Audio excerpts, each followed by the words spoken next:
একটু কষ্ট করলে যদি সংসারে 2 টাকা আয় হয় তাহলে তাতে ক্ষতি কি?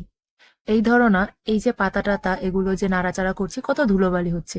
আর এগুলো মানে রোদে শুকিয়ে তারপর বস্তায় ভরে মানে রাখাটা অনেকটা কষ্ট।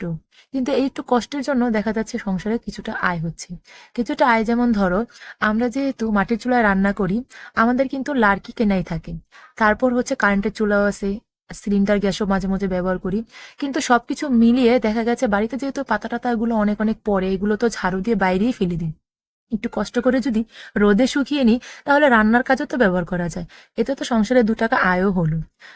মাঝে মাঝে ভাবি যে হয়তো বা কখনো তো ভাবিও নি এইসব কাজ করবো, কিন্তু এখনো বা করার জন্য কেউ বাধ্যও করে না। তারপরও নিজের ইচ্ছা থেকেই করি, মনে হয় থাক, এতে তো আমার আমার সংসারের জন্য কিছুটা হলো আয় হচ্ছে। সবকিছু মিলিয়ে আজকের ব্লগটা শুরু করলাম কাজ দিয়ে। কাজ বলতে দেখো, সকালবেলায় ঘুম থেকে উঠে আর ব্লগ স্টার্ট করিনি, এখন বাজে প্রায় 12টা 12:30টার মতো। তো প্রতিদিনই আমি 12টার দিকে উঠান ঝাড়ু দিই। তো উঠান ঝাড়ু দিয়ে পাতাগুলো একসাথে সবগুলো বস্তায় ভরে নিলাম। ভরে এখন আসলাম এই কলপাটটার দিকে। কলপাটটার দিকে এসে এখানে কিছু পাতা ছিল, ঝাড়ু দিয়ে সবগুলো একত্রে করে রাখলাম। আর এই কাজগুলো করার পর প্রকৃতিকে স্নান করাবো। আর এই যে দেখছো বালতি, এই বালতিতে অনেক জামা কাপড় ভিজিয়ে রেখেছি, অনেক বলতে প্রকৃতির অনেকগুলো জামা কাপড়। তো এই জামা কাপড়গুলো ধুবো, প্রকৃতিকে স্নান করাবো, তারপর কাজ করবো বাকিগুলো। তারপর করব রান্না বান্না। রান্না বান্না শেষ করে এবার আসলাম পুজো দিতে। আর এই যে দেখো, পুজো দিতে যেই বসেছি ওই দেখি দেবর জিলাপি নিয়ে আসছে। তো ভাবলাম গোপুসোনাকে আগে জিলাপিটা দিই, যেহেতু মাত্রই আমি পূজা দিতে বসেছি আর আমরা এখনো খাইনি, যেহেতু এটো করিনি, তাহলে আগে গোপাল সোনাকে দিয়ে শুরু করি। তাই গোপাল সোনাকে দুপুরবেলার সেবাটা দিলাম। দুপুরবেলার সেবা দিয়ে তারপর অনেকটা লম্বা ঘুম দেয় প্রকৃতি। আর আমি তো জানোই বিকেলবেলা টিউশন পড়ানো থাকে, বিকেলের কাজকর্ম মিলিয়ে একদম সন্ধ্যাবেলা তোমাদের সাথে দেখা করব। তাই বলে দেখো, সন্ধ্যাবেলা আজকে প্রকৃতির বাবার আসার কথা ছিল। যথারীতি প্রকৃতির বাবা আজকে সন্ধ্যায় বাড়িতে এসেছে। কালকে ওর বাবার বাড়িতে আসার কথা ছিল, যার জন্য প্রকৃতি বাবার সাথে অনেক রাগ করেছে, অনেক কান্নাকাটি করেছে আসার জন্য। তো কাজের চাপে কালকে আসতে পারেনি, আর আজকে এসেছে। আজকে হচ্ছে সোমবার। এই দেখো, আমি তো তোমাদের আমার মানে আগের ব্লগে বলেছিলাম যে আমার মোবাইল স্ট্যান্ডটা ভেঙে গেছে। তো প্রকৃতির বাবা আমার জন্য একটা মোবাইলের স্ট্যান্ড কিনে এনেছে, আর প্রকৃতির জন্য কিনে এনেছে রং পেন্সিল। তো স্ট্যান্ডটা এনে প্রকৃতির বাবা দেখছে। এরকম সেম স্ট্যান্ডই আমার আরেকটা ছিল, ওটাতে লাইট সিস্টেম ছিল। আর এটা একদমই সেম আগেরটার মতো, কিন্তু এটাতে লাইট নেই। আমি বলেছি লাইট আনার দরকার নেই, কারণ লাইটে যে আলো হয় মনে হয় না আহামরি কোনো কাজে আসে। তাই বলেছি লাইটটা আনার দরকার নেই। দেখো, প্রকৃতির বাবা তারপর যাবে বাজারে, মাসকাবারি বাজার বাকি আছে। তো বাজারে যাওয়ার আগে প্রকৃতির বাবা যখন অফিস থেকে এসেছে, আসার পথে রাস্তা থেকে তোমার হচ্ছে আদা আর রসুন এগুলো নিয়ে আসছে। এসে জিজ্ঞেস করতেছে আমাদেরকে এগুলো আছে নাকি শেষ হয়ে গেছে। আমি বললাম যা আছে অল্প, মাস যাবে না, আমার যেহেতু মাসের বাজার একসাথে করে, তাই আমিও বললাম ভালোই করেছো নিয়ে এসেছো, আমি তোমাকে বলতাম যে আমাদের আদা রসুন আনতে হবে। তো প্রকৃতির বাবা গেছে মুদি বাজার করতে, তো আমি ভাবলাম এই ফাঁকে আমি এগুলো গুছিয়ে রাখি।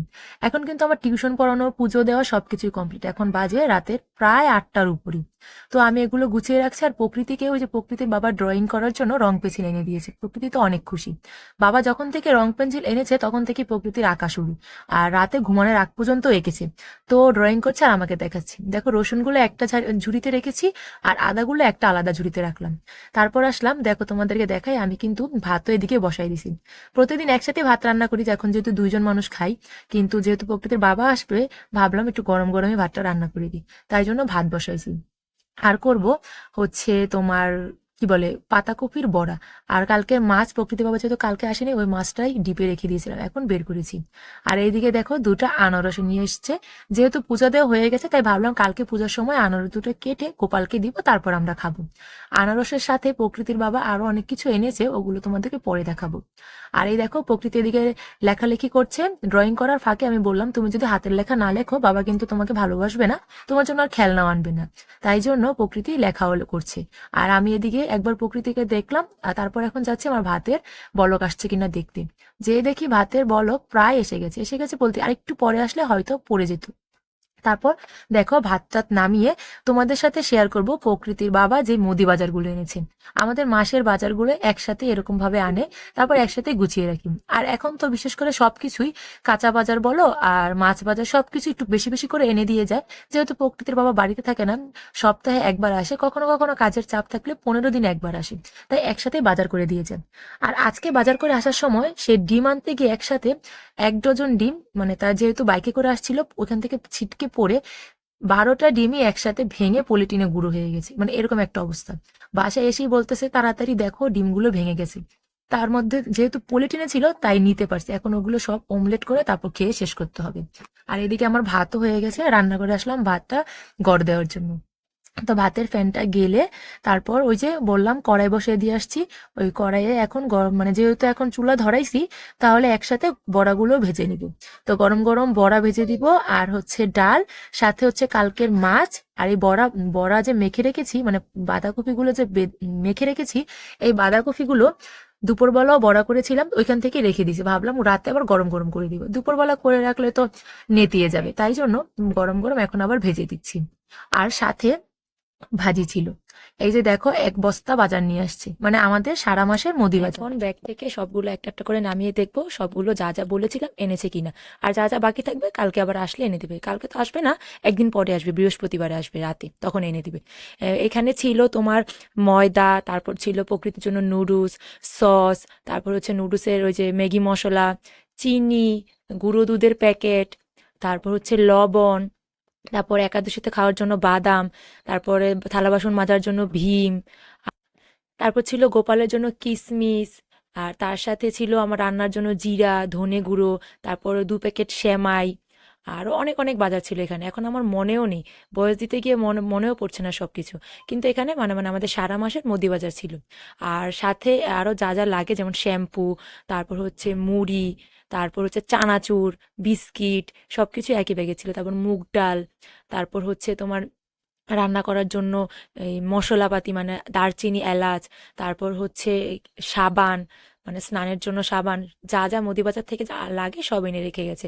তারপর হচ্ছে হুইল পাউডার, যে সার্ফ এক্সেল দিছে সাথে একটা ফ্রি। তারপর আবার ও গোপালের জন্য এনেছিল মালা, মানে ফুল, যাতে আমি পুজো দিতে পারি। আর প্রকৃতির বাবা একজোড়ো জুতো এনেছে, কয়েকদিন ধরেই বলছিল জুতো কিনবে, তো একজোড়ো জুতো কিনে এনেছে। এই ছিল এখনকার বাজার। এখন এই বাজারগুলো সব গুছিয়ে রাখবো, মানে সব কিছু আমাদের যে আলমারিতে সুন্দরভাবে গুছিয়ে রাখি, মানে যেখানে মাসকাবারি বাজার রাখি কৌটোয় ভরে ভরে, যেহেতু সারা মাসের বাজার, দেখা যায় অনেক সময় ডাল টাল চালমাল এগুলো কেরিতে খেয়ে নেয় বা পোকা ধরে যায়, এই জন্য সব কিছু বয়মে ঢেলে ঢেলে আমাদের কি বলে একটা একটা স্টোরের আলমারি আছে শুধুমাত্র বাজার সদায় রাখার জন্য, ওটার মধ্যে সব কিছু রেখে দিব। তারপর আর যা যা টুকটাক বাকি আছে, টুকটাক তেমন কিছুই বাকি নেই, যদি কিছু বাকি থাকে প্রকৃতির আবার এনে দিবে। আর আমি সব কিছু একদম টিপটাপ করে গুছিয়ে নিয়েছি, মানে গুছানো থাকলে মনটা আমার ফ্রেশ থাকে। তো আজকের ব্লগটা এখানে শেষ করছি, ভালো থেকো, দেখা হবে আমার অন্য একটি নতুন ভিডিওতে।